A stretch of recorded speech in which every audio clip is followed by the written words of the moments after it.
Konnichiwa minasama, bienvenue sur les partages de Nini au Japon. Aujourd'hui, on va parler d'insectes. On va parler aussi de la passion que les Japonais ont en général pour les insectes, du moins le respect qu'ils ont pour certains, je ne dis pas tous les insectes bien sûr, mais pour certains insectes dont les enfants très jeunes sont aussi je veux dire, éduqués dans le sens qu'ils respectent les insectes, qu'ils adorent ça. Donc, dans tous les animaleries ici au Japon, on peut voir des produits, des articles qui se vendent pour pouvoir garder à la maison certains types d'insectes. Donc, aujourd'hui, je vais vous parler des cloportes. Oui, oui, des cloportes. Je sais, au Québec, en France, généralement, les cloportes, ça n'a pas vraiment je veux dire, ça n'a pas la cote de popularité et ça pourrait peut-être inspirer aussi le dégoût. Au Québec, souvent, le mot cloporte est associé parfois au croquerelle, là, au cafard. Donc, je veux bien faire la différence. Hein. Un cloporte, de toute façon, ce n'est pas un insecte proprement dit. Même si en japonais, on dit dango mushi. Quand on dit, bon, le mot mushi en général signifie insecte, OK? Par contre, je tiens à le préciser, le cloporte n'est vraiment pas un insecte, c'est un crustacé, comme les crevettes, les homards, les langoustes et tout ça, un crustacé. Un crustacé terrestre pour celui que je vais vous présenter aujourd'hui parce que la plupart des cloportes, effectivement, vivent dans la mer et il y en a certains qui sont comestibles, surtout les plus gros, là. Ici, au Japon, on peut en trouver, mais bon, c'est des mets vraiment excessivement chers. Et bon, mais ça, le cloporte de mer, j'ai oublié le nom, ça a un nom en particulier, là. S'il y en a qui le savent, ils peuvent l'écrire, là. Ça doit être des noms, là, à caractère latin et tout ça, là, assez compliqué à prononcer. Mais bon, bref, ça se ressemble, hein. Le petit cloporte que j'ai ici, j'en ai plusieurs, et celui qu'on mange, qui vit dans le fond de la mer, c'est exactement la même morphologie, sauf en plus gros. Donc, ça va peut-être vous surprendre parce que c'est vrai qu'il y a beaucoup de gens qui, quand ils entendent le mot cloporte, ils pensent à un insecte, effectivement, qui ressemble un peu à un cafard ou des genres d'insectes qu'on retrouve là, dans les sous-sols, les perce-oreilles. Bon, il y a beaucoup les gens confondent beaucoup cloporte avec d'autres bestioles, alors que c'est faux. Le cloporte, de toute façon, ce n'est pas un insecte, c'est un crustacé et c'est propre, ça ne véhicule aucune maladie. On peut les manipuler avec nos mains sans problème, ça ne dégage aucune odeur. Les enfants adorent ça, comme les adultes aussi, ceux qui aiment les animaux, comme moi j'aime beaucoup les animaux, même si je suis plus un enfant. J'aime beaucoup les animaux et ce qui est sympa avec les cloportes, c'est que c'est facile d'entretien, ça ne dégage aucune odeur et ça vit longtemps. Mais oui, c'est un crustacé, ce n'est pas un insecte avec un cycle de vie qui est court. Donc aussi, le cloporte ne pond pas d'œufs. Donc, il ne va pas pondre des œufs. C'est un peu marsupial. Ça veut dire que ça a une poche dans leur ventre et les bébés vont se développer comme ça dans la poche ventrale de la mère et ensuite la mère va expulser ces petits qui vont être des mini cloportes, donc ils vont naître cloportes, ça ne sera pas des œufs et ça va être là comme les insectes. Donc ça aussi c'est un fait intéressant qui peut être intéressant aussi pour les enfants, les jeunes enfants à observer. Les cloportes, on en trouve au Québec, bien sûr, on en trouve partout sur le globe, dans les milieux tropicaux, subtropicaux et tempérés. Donc, dans votre jardin, parfois après une pluie, quand il a plu, en été bien sûr. Vous pouvez soulever parfois une pierre ou regarder un peu là où il y a des feuilles mortes et vous allez en trouver très facilement. Et comme je vous dis, ça ne mord pas, ça ne pique pas, ça n'a aucun dard, ça n'a pas de poison et ça ne véhicule pas de maladie. Et en règle générale, ben, les enfants adorent, en tout cas du moins ici au Japon, je sais qu'au Québec, on n'est pas vraiment, au Québec ou en France, les enfants ne sont pas forcément éduqués à respecter ou à jouer avec les insectes. Moi, ici, à l'école, avec les enfants, si vous avez une phobie des insectes ou des bestioles, peu importe, si vous venez ici au Japon et que vous allez dans les écoles, les choses comme ça, surtout avec les petits, ben vous allez forcément voir de toutes les sortes, hein, à l'exception vraiment des choses qui sont dégueulasses, comme justement les cafards, puis les centipèdes, bon, ces trucs-là, ça c'est sûr que vous n'allez pas en trouver là, dans les classes d'enfants, mais tous les autres insectes, là, carapaces par exemple, comme les beetles, comment on dit ça en français, des lucanes, des scarabées, là, bon, tout ce qui est scarabée ou bon, des trucs comme ça, des chenilles, bon, des choses que parfois, moi en tout cas au Québec, j'ai pas vraiment été, je disais qu'avant de venir ici au Japon, j'avais ça comme, ben ça me dégoûtait, j'aimais pas le son aussi que ça volait et parfois ça retombe et ça fait comme une espèce de bruit un peu dégoûtant là. Donc bon, moi quand je suis arrivée ici au Japon, vraiment tout ce qui était insecte ou bestiole, c'était pas vraiment mon fort. Je les détestais pas, mais bon, j'avais comme un peu comme du dégoût pour ça. OK, mais veux pas, avec le temps, ben, je me suis habituée, puis je voyais des très, très, très jeunes enfants qui s'émerveillaient, qui jouaient avec ça, même des adultes, hein, des dames aussi qui aimaient, qui faisaient des beaux petits terrariums, et avec le terrarium et les insectes ou les cloportes. Donc, finalement, ben, je me suis dit, ben oui, mais c'est vrai, c'est une forme de vie, c'est un petit animal, dans le fond. Pourquoi qu'on aurait forcément un rejet pour ça? Donc, je le répète, le cloporte n'est pas un insecte, c'est un crustacé, ça ne pique pas, ça n'a pas de maladie et c'est bien joli. Je vais essayer là, j'ai ça ici, c'est mon terrarium, OK? Bon, j'ai mis des plantes artificielles, bien sûr, parce que il faut comprendre que les cloportes ont des besoins spécifiques. Il ne faut pas que ce soit au soleil, parce qu'ils n'aiment pas la lumière, ni les rayons du soleil direct. Donc, si on veut faire comme des petites décorations comme ça, il faut ajouter des choses autrement dit, qui sont artificielles, qui n'ont pas besoin de lumière, de soleil. Donc, ça fait très beau. On peut faire des petits paysages chinois, japonais, comme vous voulez. Donc, ça, on appelle ça un terrarium. Donc, pour faire votre terrarium, bien sûr, vous avez besoin d'un substrat. OK? Donc, ils s'en vendent dans le commerce ici au Japon. Je ne sais pas au Québec ou en France, mais en tout cas, ici, on a des substrats qui sont vraiment faits spécialement pour les insectes. Vous voyez ici, il y a un rhinocéros, un scarabée rhinocéros. Donc, ça peut aller pour tous les autres bestioles que vous voulez mettre dans un terrarium. C'est un substrat qui est désinfecté, qui ne contient pas de larves ou tout ça, parce que si vous allez prendre du substrat dans votre jardin, ben forcément, vous allez amener des parasites, des choses qui ne sont pas vraiment agréables pour la maison. Donc, vous devez acheter un substrat à l'animalerie. C'est pas très dispendieux, du moins ici. Je ne sais pas, le Québec, la France. Mais je pense pas que ça doit bien être cher. J'ai regardé un peu sur Internet, en France, du moins. Il y a des sites spécialisés pour les terrariums, les insectariums. Donc, vous pouvez vous procurer directement ces produits-là sur ces sites-là. Donc, vous avez besoin de votre terrarium et vous prenez des petites roches volcaniques là, dans le fond. Ça, c'est pour le drainage avant de mettre votre substrat. OK? Et, les cloportes aiment beaucoup les feuilles mortes. Donc, ça aussi, on peut les acheter dans les animaleries ou vous pouvez aller les chercher dans votre jardin. Par contre, si vous les prenez dans votre jardin, encore là, il y a des risques de ramener des parasites, des larves, des choses qui sont indésirables, qui peuvent être nuisibles pour vos insectes ou vos cloportes. Donc, si vraiment vous les prenez dans votre jardin, un petit conseil, c'est peut-être les mettre au four dans une tôle à biscuits. OK, vous allez envoyer au four là, quelques minutes, jusqu'à assez pour que ça brûle là, quand même, mais juste assez pour détruire la larve en question. Parce que je ne vous conseille pas de mettre de produits chimiques parce que ben, vos cloportes risqueraient de s'intoxiquer avec les produits chimiques que vous avez mis pour tuer les autres, je veux dire, les larves ou tout ça. Donc, vraiment, il faut utiliser la chaleur, sinon, ben, vous pouvez les acheter directement dans le commerce. OK? Donc, ça, c'est pour le substrat. Maintenant, vous décorez comme vous voulez. Vous achetez des petites plantes artificielles et tout ça. Maintenant, à tous les jours, vous devez absolument, avec un spray, de l'eau, OK?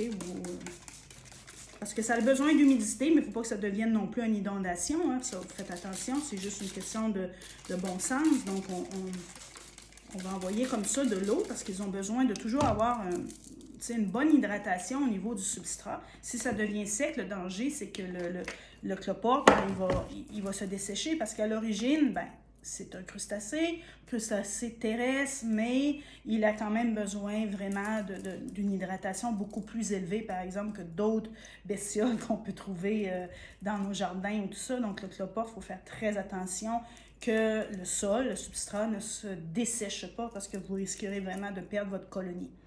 Un cloporte peut vivre jusqu'à 2 ans. Il se reproduit quand même assez facilement. Donc, si vous prenez soin de votre terrarium, de votre insectarium, ben, juste terrarium, ben, c'est pas un insecte, votre terrarium, vous allez toujours avoir des colonies de cloporte qui se régénèrent. OK? Donc, parfois, bien sûr, vous trouvez des corps de cloporte qui sont morts, donc vous les retirez, bien sûr, mais ça n'a aucune odeur parce que, bon, souvent, les autres cloportes peuvent aussi manger les cadavres des cloportes qui sont morts. Mais bon, ça ne fait pas non plus très élégant dans un terrarium. Donc, vous enlevez les carcasses de cloportes qui sont déjà morts. Et vous allez toujours avoir autrement dit, ça va se régénérer continuellement, tout le temps, si vous prenez bien soin de garder un bon niveau d'humidité. Et aussi, parfois, changer la moitié du substrat quand ça devient vraiment trop disons, sale. Donc, ici, je vais essayer de vous en trouver un. OK, j'en ai attrapé un. Attends un petit peu, c'est assez. Je ne veux pas le blesser non plus, là. Bon, viens à toi. Oui. OK. Bon, j'en ai un, là. Donc, vous pouvez voir. Un petit peu. OK. Bon, vous voyez, là, c'est ça, là. Oups.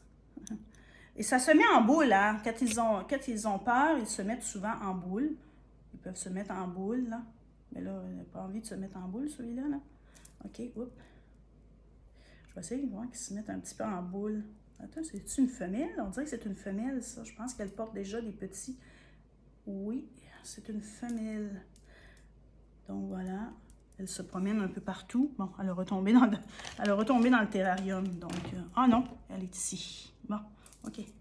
Non, elle ne veut pas se mettre en boule. Elle ne veut pas se mettre en boule, mais en tout cas, ça se met en boule quand ça se sent bien menacé, là. Probablement que cette petite bestiole-là sait que je lui veux pas de mal, donc elle ne se mettra pas en boule.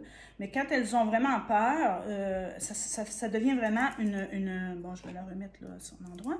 Ça se met vraiment en boule, une boule parfaite, bien ronde. Puis c'est pour ça aussi le mot japonais dango, qui veut dire boulette, qui veut dire boule, et mushi pour insecte, mais comme je vous dis, c'est pas vraiment approprié, mais bon, dango mushi, ça sonne bien. Donc, retenez ce mot-là, dango mushi, ça signifie cloporte. Donc, c'est ça, c'est des petites bébêtes comme ça. Et comme je vous dis, c'est très facile d'entretien. Les enfants aiment ça. Si vous avez des jeunes enfants et que vous voulez aussi les responsabiliser ou bon, des trucs comme ça pour... bon, dans les appartements, vous savez qu'il y a beaucoup d'appartements qu'on n'a pas le droit d'avoir d'animaux. Hein? On n'a pas le droit d'avoir de chats, de chiens, bon... Mais on veut absolument peut-être vouloir responsabiliser nos enfants. C'est vraiment un bon moyen et vous pouvez les trouver directement dans votre jardin. Moi, les cloportes, je ne les ai pas achetés, je les ai trouvés dans mon jardin. Donc, c'est pas plus compliqué que ça. Donc, c'est la seule affaire que vous avez besoin d'investir, ben, c'est d'acheter le substrat et bon, la nourriture. Mais là, on en vient à ça. Donc, pour justement maintenir en vie ces bébêtes-là, on va avoir besoin de calcium. Ça, c'est le calcium qui se vend pour vous savez, les becs d'oiseaux, parce qu'ils ont besoin beaucoup de calcium, les oiseaux, pour maintenir leur bec en bonne santé. Donc, ça se vend dans les animaleries, c'est du calcium, OK, pour les oiseaux. C'est comme des flocons, des petits flocons. Je pense que c'est des coquilles d'œufs, là, ou bon, je sais pas quoi, là. Donc, vous pouvez voir ici, là-dedans, c'est en flocons. Donc, vous en mettez un peu comme ça, peut-être, moi, je dirais une fois par semaine, vous en saupoudrez un peu dans votre terrarium, comme ça, OK? Ça, c'est parce que les cloportes ont une carapace et ils muent régulièrement. Donc, la mue draine énormément de calcium dans l'organisme du cloporte. Donc, si vous ne donnez pas un supplément de calcium, ben, vous risquez peut-être de perdre votre colonie de cloportes, ce qui n'est pas vraiment à souhaiter. Donc, vous procurez du calcium et vous en distribuez une fois par semaine pour vos cloportes. Si vous en avez énormément, vous en menez plus. Si vous n'avez pas beaucoup de cloportes dans votre terrarium, un peu moins, bien sûr. Donc, ça, c'est vraiment, je pourrais dire, vital, OK, pour eux. OK? Comme je disais, ben, ils se nourrissent de feuilles mortes, donc des feuilles, très important. Vous les achetez ou vous pouvez aller les chercher dans votre jardin, mais à ce moment-là, vous devez, autrement dit, les stériliser, OK? Pour ne pas amener de parasites dans votre terrarium et aussi dans la maison. Donc, c'est très important. Donc, les feuilles, c'est la nourriture de base pour les cloportes. Maintenant, pour plus de protéines pour eux et vraiment pour leur donner un peu beaucoup plus de vitalité, des paillettes pour poissons rouges. Donc, ils adorent ça. Ils adorent ça et ça les maintient beaucoup. C'est comme des vitamines ou des suppléments, un peu comme pour nous, là. Donc, ça aussi, on en saupoudre peut-être 2 ou 3 fois par semaine dans le terrarium. OK? Donc, ça va donner un bon supplément de protéines pour vos cloportes et ça va leur maintenir la vitalité. En règle générale, ben, ça se limite à ça. Donc, c'est pas vraiment compliqué. Donc, ça, ben, ça fait partie, on pourrait dire, un peu de la culture japonaise et un peu aussi de l'éducation qu'on fait aux jeunes enfants pour les responsabiliser, pour les apprendre aussi à respecter la nature, à respecter les animaux. Donc, comme je vous disais, les jeunes japonais, les enfants japonais n'ont pas vraiment la peur des insectes comme on pourrait peut-être avoir au Québec, les enfants au Québec ou en France, hein, la plupart des gens, de toute façon, tout ce qui est de bestiole, tout ce qui rentre, tout ce qui est de bébête, je sais que la plupart des gens ont vraiment un dédain incroyable pour ça. Mais bon, ici, quand je suis arrivée au début au Japon, ça m'avait quand même vraiment surpris parce que bon, j'étais pas du tout, je veux dire, mindée à ça. Donc, j'éprouvais vraiment plutôt du dégoût pour ces genres de bestioles-là. C'était pas les pires parce que bon, les cloportes, bon, c'est vrai que c'est quand même pas dégueulasse à voir, c'est plutôt mignon, hein. Si on les regarde de proche, c'est vraiment mignon. Puis comme je dis, moi, ce que j'apprécie, c'est que c'est facile d'entretien. Puis on peut faire des jolis terrariums. Puis on peut les observer. Surtout le soir, ils deviennent bien actifs le soir. Parce que comme je vous dis, ça n'aime pas la lumière beaucoup. Donc, si vous voulez avoir un terrarium comme ceci, ben, ne l'exposez pas sur le bord d'une fenêtre parce que ça risquerait peut-être de stresser vos cloportes et ben, les animaux, ben, quand ils sont stressés, des fois ils arrêtent de manger, puis bon, ils peuvent en mourir. Donc, informez-vous, je veux dire, il faut savoir c'est quoi leurs besoins dans la nature. Quand on garde un animal chez soi, ben, il faut respecter leur habitat. Donc, en règle générale, c'est vraiment facile et ça peut vivre jusqu'à 2 ans si c'est bien entretenu, si on en prend bien soin. Et la colonie se renouvelle continuellement parce qu'ils font des bébés. Donc, ça peut être un passe-temps, je dirais, ben, pour la vie, hein, quasiment, si ça se renouvelle continuellement comme dans la nature. Et si vous prenez soin de votre terrarium. Donc, le soir, souvent, ben, ils deviennent plus actifs. On peut les observer. Je ne vous conseille pas de mettre de lampes chauffantes non plus.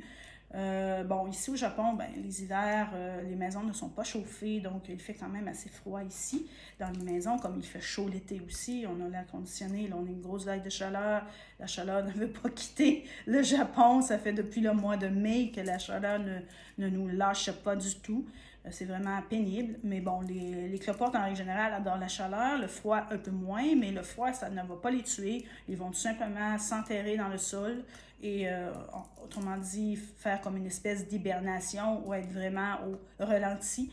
Dans ce cas-là, ben, vous les laissez tranquilles, mais je ne vous conseille pas de mettre de lampes chauffantes. Mais bon, au Québec, la plupart des gens ont des systèmes de chauffage, donc la maison, il y a toujours une température agréable. En France aussi, mais ça dépend des régions. Je sais que dans le sud, certaines personnes ont des maisons qui sont peut-être moins bien isolées. Mais bon, si c'est votre cas, ben, laissez-les tranquilles et ne mettez surtout pas de lampes chauffantes parce que vous risquerez de les stresser.